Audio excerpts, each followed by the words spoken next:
ಬೀದರ್ ವಿಶ್ವವಿದ್ಯಾಲಯದಲ್ಲಿ ಅತಿಥಿ ಉಪನ್ಯಾಸಕರ ಬೇಡಿಕೆಗಾಗಿ ಅನಿರ್ದಿಷ್ಟಾವಧಿ ಧರಣಿ. ಆಧುನಿಕ ದುಬಾರಿ ದಿನಗಳಲ್ಲಿ ಕಡಿಮೆ ಸಂಬಳದಲ್ಲಿ ಜೀವನ ಸಾಗಿಸುವುದು ದುಸ್ತರವಾಗಿದೆ. ವರ್ಷದಲ್ಲಿ ಕೇವಲ 8 ತಿಂಗಳ ಮಾತ್ರ ವೇತನ ದೊರೆಯುತ್ತದೆ. ಉಳಿದ ದಿನಗಳು ಸಾಗಿಸುವುದು ತೊಂದರೆಯಾಗಿದೆ. ಹೀಗಾಗಿ ತಿಂಗಳ 50,000 ರೂಪಾಯಿಗಳಂತೆ ವರ್ಷದ ತಿಂಗಳಾದರೂ ವೇತನ ದೊರೆತರೆ ಜೀವನ ಸಾಗಿಸಬಹುದು. ಬೀದರ್ ವಿಶ್ವವಿದ್ಯಾಲಯದ ಸ್ನಾತಕೋತ್ತರ ಕೇಂದ್ರವಾಗಿತ್ತು. ಆಗ ಒಂದು ಅವಧಿಗೆ 1500ರಿಂದ ಮಾಸಿಕ 50,000 ವೇತನ ನೀಡಿದ್ದರು. ಆದರೆ ಎಲ್ಲಾ ರೀತಿಯ ಅರ್ಹತೆ ಇದ್ದರೂ ಬೀದರ್ ವಿಶ್ವವಿದ್ಯಾಲಯವು 36,000 ಮಾತ್ರ ನೀಡುತ್ತಿದೆ. ಆದ್ದರಿಂದ ವಿಶ್ವವಿದ್ಯಾಲಯ ನಿಯಮದಂತೆ ತಿಂಗಳ 50,000 ರೂಪಾಯಿ ನೀಡಿ ಕನಿಷ್ಠ 11 ತಿಂಗಳು ನೀಡಬೇಕು. ಆತಂಕದಲ್ಲಿರುವ ಅತಿಥಿ ಉಪನ್ಯಾಸಕರ ಜೀವನೋಪಾಯಕ್ಕಾಗಿ ಸೇವಾ ಭದ್ರತೆ ನೀಡಲು ಕೋರುತ್ತೇವೆ. ಅದಕ್ಕಾಗಿ ಮುಂದಿನ ಶೈಕ್ಷಣಿಕ ಅವಧಿಗೆ ಅತಿಥಿ ಉಪನ್ಯಾಸಕರ ನೇಮಕದ ಸಂದರ್ಭದಲ್ಲಿ ಸಂದರ್ಶನ ನಡೆಸದೇ ಇರುವ ಉಪನ್ಯಾಸಕರನ್ನ ಮುಂದುವರಿಸಲು ಕೋರುತ್ತೇವೆ ಎಂದು ಡಾಕ್ಟರ್ ಶಾಂತಕುಮಾರ್ ಎಸ್ ಚಿದ್ರಿ, ಅಧ್ಯಕ್ಷರು ಹಾಗೂ ಸಮಾಜ ಕಾರ್ಯ ಅಧ್ಯಯನ ವಿಭಾಗ, ಬೀದರ್ ವಿಶ್ವವಿದ್ಯಾಲಯ ಬೀದರ್ ರವರು ಮನವಿ ಮಾಡಿದರು. ಮತ್ತು ಡಾಕ್ಟರ್ ಅಂಬರೀಶ್ ವಿನಾಯಕ, ವಾಣಿಜ್ಯ ಶಾಸ್ತ್ರ ಅಧ್ಯಯನ ವಿಭಾಗ, ಡಾಕ್ಟರ್ ತುಕಾರಾಮ್ ಆರ್ ಮೇತ್ರಿ, ರಸಾಯನಶಾಸ್ತ್ರ ಅಧ್ಯಯನ ವಿಭಾಗ, ಅರುಣ್ ಕುಮಾರ್ ಕೆ ಚೇದ್ರೆ, ಸಮಾಜ ಕಾರ್ಯ ಅಧ್ಯಯನ ವಿಭಾಗ ಮತ್ತು ಅನೇಕ ಉಪನ್ಯಾಸಕರು ಮತ್ತು ಸದಸ್ಯರು ಉಪಸ್ಥಿತರಿದ್ದರು. ಪ್ರದೀಪ್ ಕುಮಾರ್ ದಾಧನು, ಜಿಕೆ ನ್ಯೂಸ್ ಕನ್ನಡ, ಬೀದರ್. ನಮಸ್ಕಾರ ಪತ್ರಿಕಾ ಮಾಧ್ಯಮದವರಿಗೆ. ನಾವು ಬೀದರ್ ವಿಷಯದಲ್ಲಿ ಅತಿಥಿ ಉಪನ್ಯಾಸಕರ ಒಂದು ಸಂಘದಿಂದ ಈ ಒಂದು ಧರಣಿನ ಹಮ್ಮಿಕೊಂಡಿದ್ದೀವಿ ಸರ್. ನಾವು ನಮ್ಮ ಬೇಡಿಕೆಗಳು ಎರಡೇ ಇರೋದು ಸರ್. ನಮಗೆ ಪ್ರತಿ ವರ್ಷ ನೀವು ಯಾವ ರೀತಿ UGC ನಿಯಮಾವಳಿ ಪ್ರಕಾರ ಆಯ್ಕೆ ಮಾಡ್ಕೋತೀರಾ, ಅದೇ ರೂಲ್ಸ್ ಅಡಿಯಲ್ಲಿ ನಮಗೆ ಸ್ಯಾಲ್ರಿ ಕೂಡ ವೇತನ ಕೊಡಿ ನಮಗೆ. ಯಾಕಂದರೆ ಬೇರೆ ಯೂನಿವರ್ಸಿಟಿಲೆಲ್ಲ ಪರ್ ಅವರ್ಸ್ 1 ಗಂಟೆಗೆ 1500 ಸ್ಯಾಲ್ರಿ ಕೊಡ್ತೀವಿ. ನಮ್ಮಲ್ಲಿ ಅದು ಇಲ್ಲ. ನೀವು ಅವರಿಗೆ ನಾವು ಕೂಡ ಅತಿಥಿ ಉಪನ್ಯಾಸಕರು, ಅವರು ಕೂಡ ಅತಿಥಿ ಉಪನ್ಯಾಸಕರೇ ಆಗಿದ್ದಾರೆ. ಹೀಗಾಗದಾಗ ಜೀವನ ಮಾಡಲಿಕ್ಕೆ ತುಂಬ ಕಷ್ಟ ಆಗುತ್ತೆ. ಕೆಲವೊಬ್ಬರು ಯಾಕೆ ಎಲ್ಲರಿಗೂ ಎಲ್ಲರಿಗೂ ಸೇರಿಸಿ ಸರ್ ಇದು ಪರಿಸ್ಥಿತಿ ಇರೋದು, ಸಮಸ್ಯೆ ಇರೋದು. ಹಾಗಾಗಿ ದಯವಿಟ್ಟು ನಾವು ಎಕ್ಸ್ಟ್ರಾ ಏನೂ ಕೇಳ್ತಾ ಇಲ್ಲ. ನಮ್ಮ ಬೇಡಿಕೆಗಳಿರೋದು ಎಲ್ಲ ಯೂನಿವರ್ಸಿಟಿಯಲ್ಲಿ ಏನಿದೆ ಅದೇ ರೂಲ್ಸ್ ಪ್ರಕಾರ ಕೇಳ್ತಾ ಇದ್ದೀವಿ. ಅದನ್ನು ತಾವು ಮನಗಂಡು ನಮ್ಮ ಮನ್ನಣೆಗೆ ಹೋಗೊಟ್ಟು ನಮ್ಮ ಒಂದು ಬೇಡಿಕೆಯನ್ನು ಈಡೇರಿಸಿ ಅಂತ ನಾವು ವಿಶ್ವವಿದ್ಯಾಲಯ ಕುಲಪತಿಗಳಿಗೆ ತಮ್ಮೆಲ್ಲರ ಮೂಲಕ ಕೇಳ್ಕೊತಾ ಇದ್ದೀನಿ ಸರ್.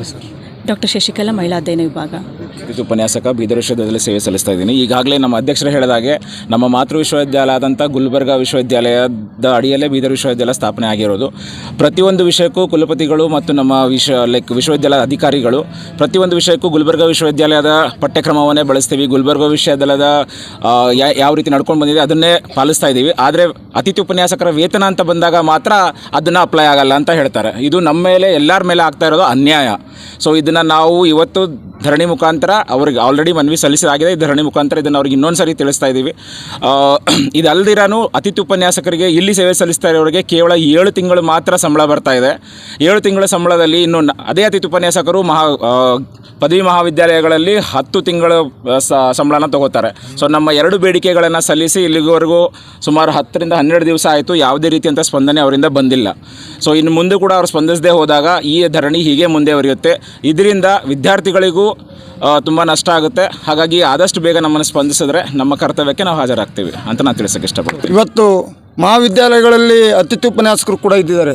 ಅವ್ರಿಗೆ ಎಲ್ಲ ರೀತಿಯಿಂದ ಸ್ಪಂದಿಸ್ತಾರೆ. ಅವ್ರು 36,000 ರೂಪಾಯಿ ತೊತ್ತಾರೆ ಮತ್ತು ವರ್ಷಕ್ಕೆ 50,000 ರೂಪಾಯಿ ಈಡುಗಂಟು ಅಂತೇಳಿ ತೋತಾರೆ. ಆದರೆ ನಾವು ಇಷ್ಟು ವರ್ಷ ಸರ್ವಿಸ್ ಆದರೂ ಕೂಡ ನಮಗೆ ಯಾವುದೇ ಒಂದು ಸೇವಾ ಭದ್ರತೆ ಇಲ್ಲ. ಮತ್ತು ಅಟ್ಲೀಸ್ಟ್ ಸ್ಯಾಲ್ರಿ ಆದರೂ ಹೆಚ್ಚಿಗೆ ಮಾಡ್ತಾರೆ ಸಂಬಳ ಅಂದ್ಕೊಂಡ್ರು ಅದೂ ಇಲ್ಲ. ಮಾನ್ಯ ಕುಲಪತಿಗಳು ಅವ್ರ ಗಮನಕ್ಕಿದೆ, ಆದರೂ ಕೂಡ ನಮ್ಮ ಎದರಿಂದ ಹೋಗ್ತಾರೆ. ನಮಗೆ ಸ್ಪಂದಿಸಿಲ್ಲ ಅಂದ್ರೆ ಅವರು ಏನಿದೇನು ವೈಯಕ್ತಿಕ ತೊಗೊಂಡಿದ್ದಾರೆ ಅಂತೇಳಿ ನನಗೆ ಅನಿಸ್ತಾ ಇಲ್ಲ. ಈ ಮಾಧ್ಯಮಗಳ ಮುಖಾಂತರ ಮತ್ತು ಇಲ್ಲಿಯ ಜಿಲ್ಲಾ ಉಸ್ತುವಾರಿ ಸಚಿವರಿಗೂ ಕೂಡ ನಾನು ಮನವಿ ಮಾಡ್ಕೊಳ್ತೀನಿ ಮತ್ತು ಸಂಬಂಧಪಟ್ಟಂಥ ಶಿಕ್ಷಣ ಸಚಿವರಿಗೂ ನಾನು ಮನವಿ ಮಾಡ್ಕೊಳ್ತೀನಿ. ನಮಗೆ ಪ್ರತ್ಯೇಕವಾಗಿ ಏನು ಕೊಡಬೇಡ್ರಿ. ಈ ಗುಲ್ಬರ್ಗಾ ವಿಶ್ವವಿದ್ಯಾಲಯ ನೋಡಿರಿ, ಬೆಂಗಳೂರು ವಿಶ್ವವಿದ್ಯಾಲಯ ನೋಡಿರಿ, ಬಾಗಲಕೋಟೆ ಯೂನಿವರ್ಸಿಟಿ ನೋಡಿರಿ, ಬಳ್ಳಾರಿ ಯೂನಿವರ್ಸಿಟಿ ನೋಡಿರಿ ಮತ್ತು ನಮ್ಮ ರಾಯಚೂರು ಯೂನಿವರ್ಸಿಟಿ ನೋಡಿರಿ. ಇದು ಏನು ಇಂಡಿಪೆಂಡೆಂಟ್ ಯೂನಿವರ್ಸಿಟಿ ಇವಾಗಾಗಿದೆ.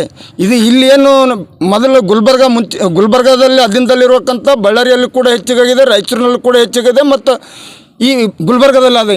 ಇಲ್ಲಿ ಯಾಕೆ ಹೆಚ್ಚಿಗೆ ಆಗಬಾರ್ದು? ಎಲ್ಲ ಕರ್ನಾಟಕ ಯೂನಿವರ್ಸಿಟಿ ಆ್ಯಕ್ಟ್ ಪ್ರಕಾರಗಳೇ ಯೂನಿವರ್ಸಿಟಿ ನಡೀತಾ ಇದ್ದಾವೆ. ನಮ್ಮದು ಬೇಡಿಕೆ ಇಷ್ಟೇ. ನಮ್ಮ ಅತಿಥಿ ಉಪನ್ಯಾಸಕರದು ನಮಗೂ ಕೂಡ 49,000ರಿಂದ 50,000 ರೂಪಾಯಿ ಸ್ಯಾಲ್ರಿ ಮಾಡಬೇಕು. ಈ ಸ್ಯಾಲ್ರಿ ಆಗೋವರೆಗೂ ಕೂಡ ನಾವು ಕಂಟಿನ್ಯೂ ಈ ಸತ್ಯಾಗ್ರಹ ಮುಂದೂಡಿಸ್ತೇವೆ ಅಂತೇಳಿ ಹೇಳಲು ಇಷ್ಟಪಡ್ತೀನಿ. ಅತಿಥಿ ಉಪನ್ಯಾಸಕರ ಸಂಘದಿಂದ ನಾವು ಈ ಬೀದರ್ ವಿಶ್ವವಿದ್ಯಾಲಯಕ್ಕಿಂತ ಮುಂಚೆ ಇದು ಇದು ಗುಲ್ಬರ್ಗಾ ವಿಶ್ವವಿದ್ಯಾಲಯ ಅಡಿಯಲ್ಲಿ ಒಂದು ಸ್ನಾತಕೋತ್ತರ ಕೇಂದ್ರವಾಗಿತ್ತು. ಸುಮಾರು ನಾವು ಇಲ್ಲಿರುವಂಥ ಕೆಲವೊಂದು ಜನ ಸುಮಾರು 20 ವರ್ಷಗಳಿಂದ ಇಲ್ಲಿ ನಾವು ಅತಿಥಿ ಉಪನ್ಯಾಸಕರಾಗಿ ಸೇವೆ ಸಲ್ಲಿಸ್ತಾ ಇದ್ದೀವಿ. ಈ ಒಂದು 2-3 ವರ್ಷಗಳ ಹಿಂದೆ ಗುಲ್ಬರ್ಗಾ ವಿಶ್ವವಿದ್ಯಾಲಯವು ನಮ್ಮ ಎಲ್ಲರ ವೇತನವನ್ನು ಹೆಚ್ಚಳ ಮಾಡಿ 50,000 ರೂಪಾಯಿವರೆಗೂ ನಮಗೆ ವೇತನವನ್ನು ಹೆಚ್ಚಳ ಮಾಡಿತ್ತು. ಈ ಒಂದು ಬೀದರ್ ವಿಶ್ವವಿದ್ಯಾಲಯ ಆದರೂ ಕೂಡ ನಾವು ಇನ್ನೂ ಒಂದು ಪಾರ್ಟ್ ನಾವು ಗುಲ್ಬರ್ಗಾ ವಿಶ್ವವಿದ್ಯಾಲಯದಲ್ಲಿ ಕಾರ್ಯನಿರ್ವಹಿಸುತ್ತಿರುವಾಗ ನಾವು 50,000 ವೇತನವನ್ನು ತೊಗೊಂಡಿದ್ದೀವಿ. ಅದಾದ ನಂತರ ಬೀದರ್ ವಿಶ್ವವಿದ್ಯಾಲಯ ಇಂಡಿಪೆಂಡೆಂಟ್ ಆದಮೇಲೆ ಇವರು 50,000ದಿಂದ 36,000ಕ್ಕೆ ಇಳಿಸಿದ್ದಾರೆ. ಯಾವಾಗ ಇಲ್ಲಿ ಬಂದಾಗಿನಿಂದ ವಿ ಸಿ ಅವರು ಬಂದಾಗಿನಿಂದನೂ ನಮ್ಮ ಬೇಡಿಕೆಗಳನ್ನು ಕೊಡ್ತಾನೇ ಬಂದಿದ್ದೀವಿ. ಅವರು ಯಾವುದೂ ಒಂದು ನಮ್ಮ ಮನವಿಗೆ ಮನ್ನಣೆನೇ ಕೊಟ್ಟಿಲ್ಲ. ಒಂದು ಥರ ಏನಂತೀವಿ ನಾವು ಕೇರ್ಲೆಸ್.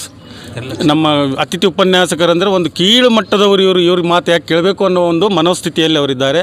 ಅದಕ್ಕಾಗಿ ಇವತ್ತಿನ ದಿನ ನಾವೆಲ್ಲರೂ ಈಗ ಒಂದು 3-4 ಬಾರಿ ಸಿಂಡಿಕೇಟ್ ಮೆಂಬರ್ಗಳು ಸಹಿತ ಹಿಡ್ಕೊಂಡು ಎಲ್ಲರಿಗೂ ನಾವು ಮನವಿ ಪತ್ರ ಕೊಟ್ಟಿದ್ದೀವಿ. ಆದರೂ ಸಹ ನಿನ್ನೆ ದಿನ ಸಿಂಡಿಕೇಟ್ನಲ್ಲಿ ಚರ್ಚೆ ಆದರೂ ಕೂಡ ಮಾನ್ಯ ಕುಲಪತಿಗಳು ಅದಕ್ಕೆ ಕ್ಯಾರೆ ಎಂದಿಲ್ಲ. ಅದನ್ನು ಅತಿಥಿ ಉಪನ್ಯಾಸಕರ ಬಗ್ಗೆ ನಾನು ನೋಡ್ಕೊಳ್ತೀನಿ ಅನ್ನುವ ಒಂದು ಮಾತು ಅವರಿಂದ ಬಂದಿದೆ. ಅದಕ್ಕಾಗಿ ನಾವು ಇವತ್ತಿನ ದಿನ ಈ ಒಂದು ಧರಣಿಯನ್ನು ಕೂಳ್ತಾ ಇದ್ದೀವಿ.